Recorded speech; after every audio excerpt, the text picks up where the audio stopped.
I thought salvation was free. The gift of salvation is very different from a normal human gift, like a watch or like a purse or whatever, cologne, because you can give that gift away, you can return it, you can smash it. But the thing that people make a false argument saying, oh, well, you can give back a gift and you can give back this just the same way. You can lose your salvation if you don't want it anymore, if you stop believing. Okay, well, let me explain this.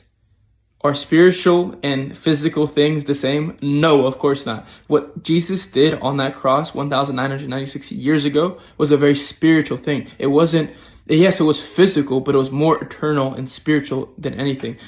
God forsake them. He turned his back on him because he was taking all of the past, present, and future sins of the whole entire world, past, present, and future people of this world onto his body, onto his spirit.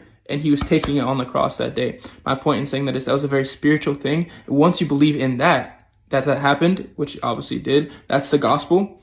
1 Corinthians chapter 15, verse 1 through 4. That's what saves you, and that's a very spiritual thing, and no one can take that away. What does it say? Nor principalities, nor angels, no heights, no depths can separate you from the love of God. He means that nothing can separate you from the love of God. What does it say? Does it say anything? Does it say turning from sin? No, nothing can separate you from the love of God. So remember that salvation cannot be lost. That's impossible. Or else it would not be an eternal gift. It would not be everlasting life. What does everlasting life mean? Life that lasts forever.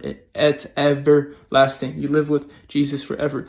Your name is written in the book of life, obviously in the beginning, but then it gets taken out once you don't believe in Jesus, obviously when you die. That's how it works. It's not like your name, you believe in Jesus, right? And then your name gets blotted out if you do something bad or you stop turning from sins. No one can turn from all their sins. So that's the worst argument to see if someone's saved. Because believe me, if you went to every church in the world and you saw how those people lived, every church in the world, no one could do this, obviously.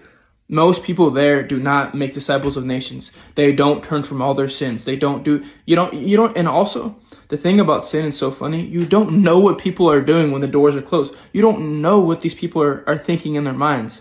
So this whole oh, well, I haven't looked at a woman in less than 14 years. We don't know that. First of all, that ain't even true. And second off, you think thousands of thoughts in your brain. You're telling me not one of those thoughts in 13 years it was a lustful one? We all know that's cap. So my point in saying that is, don't believe the hype. Don't believe the mainstream, gospel preaching and saying, oh yeah, we're saved by grace through faith, but, you can lose it. You can lose it if you do this or you do that or you stop doing this, you stop doing that. Dude, most people and churches don't even do anything for Jesus. So that's the worst argument I've ever heard. They're not out evangelizing. They're not out spreading the gospel. They're not out turning from all their sins. So you're saying